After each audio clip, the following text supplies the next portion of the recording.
fight tonight.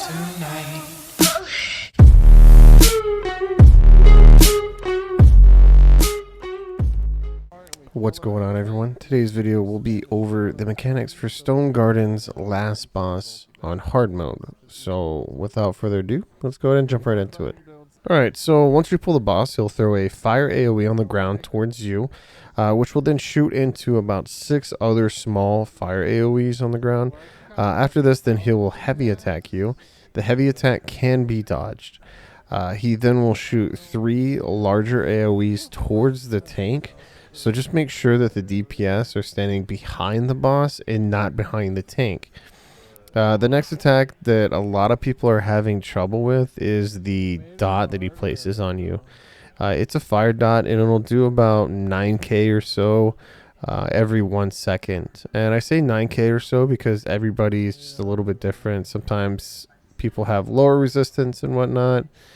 So it's kind of up on that. Having a healer for this dungeon is a good idea until you get more comfortable with this.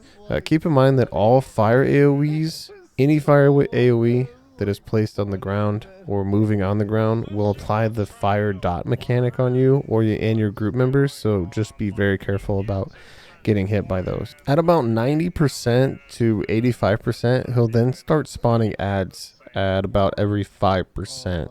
So just grab them as quick as possible so they don't wreck your DPS or healer.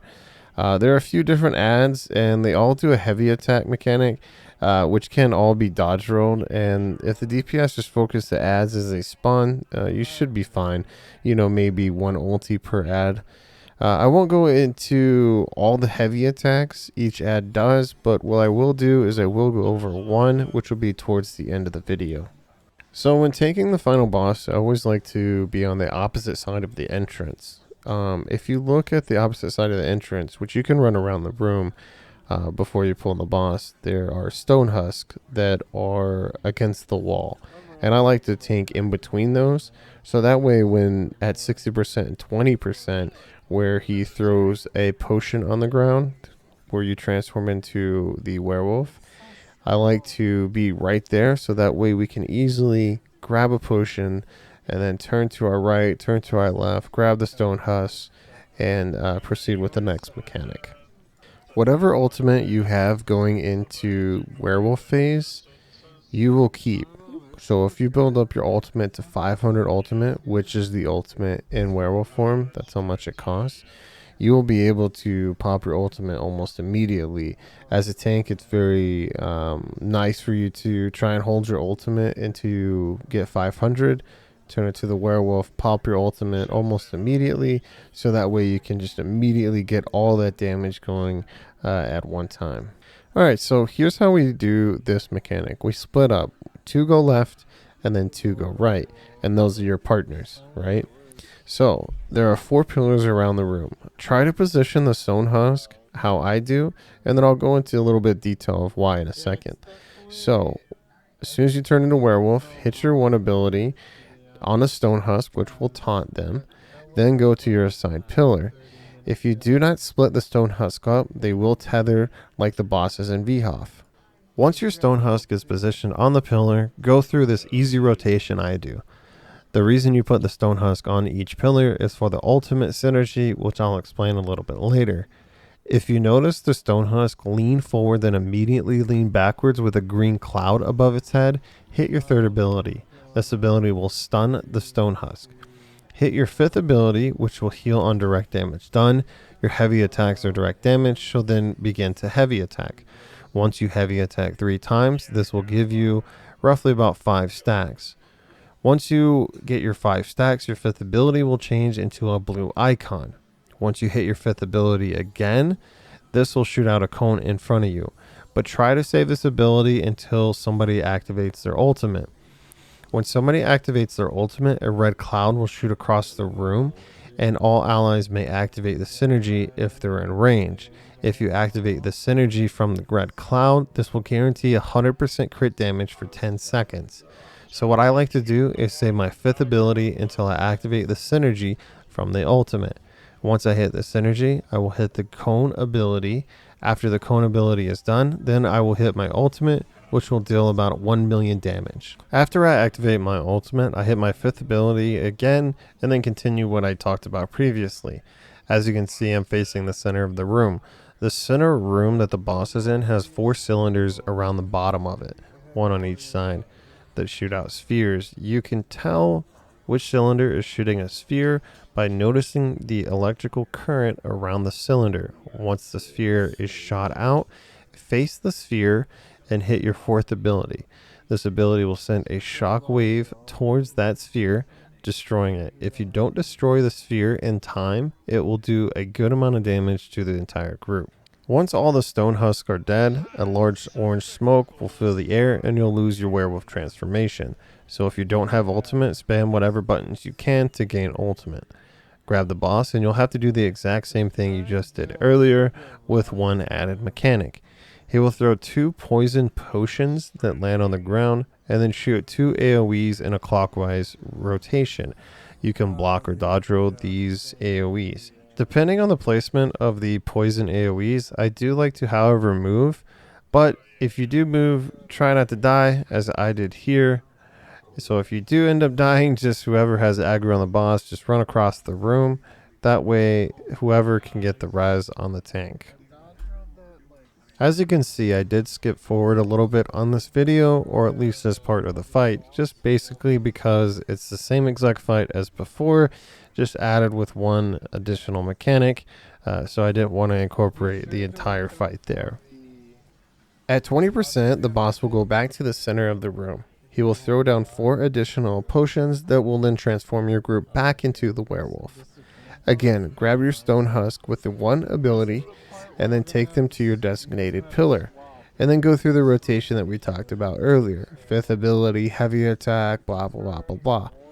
One added mechanic here is that your stone husk may enrage, kind of like how the last boss in Veteran Sunspire is, where you get marked for death and then you may have to swap tanks.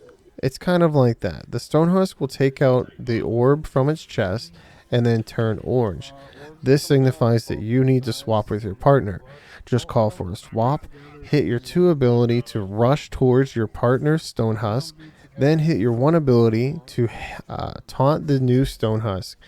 DPS the stone husk like you did before, and then just continue to swap if one calls for swap or you get the swap mechanic again. I'm going to let the rest of this fight play out until we get to execute phase, so that way you guys can hear the communication that we have and see what we're doing throughout this fight. Ulti going out. Orbs on yours, Flux, and you guys. Wait, do we gotta swap? Oh yeah, we gotta swap. Yeah, I got you, John.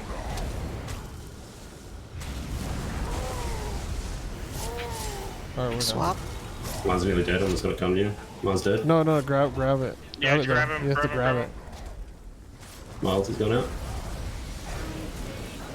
Build ultis. Alright, now we're going to execute and we're going to run together. Everybody go to the left side of me.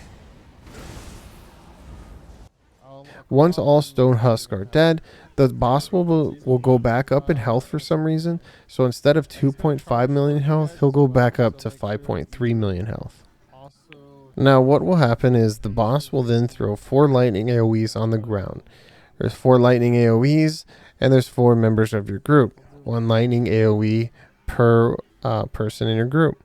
So what we like to do when this happens is we like to group up and run one certain way, either clockwise or counterclockwise around the room. Once you start running, the boss will then try and pin 1 random person. So here's what we do. I start to count down from 3 like this. Pins going out in 3, 2, 1. Pins going out now. That way your team knows when pins are coming and when they're about to hit somebody. Plus they'll think you have a big wiener for knowing when the pins are coming. Once you unpin each other 3 times, then go back to attacking the boss. He will then spawn additional adds, and then he will charge to a random player. It's very noticeable when he charges to one of your teammates because he will turn towards that teammate and then run towards them. That teammate can either dodge roll or just get out of the way. Okay, if you remember earlier in the video we talked about this one ad that did a heavy attack that I wanted you to notice. Well, this is the one, this bug looking one.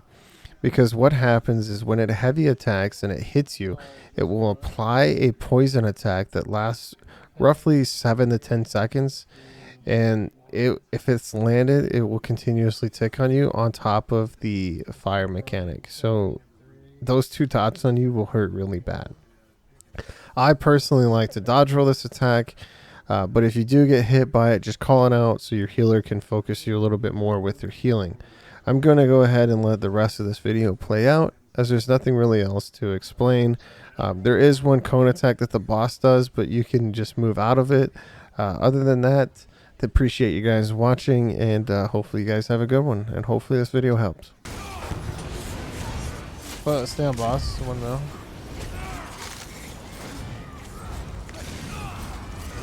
Just like that. Easy. Oh, thank fucking God. Callous lightning staff. Oh my gosh. What? That's so lucky.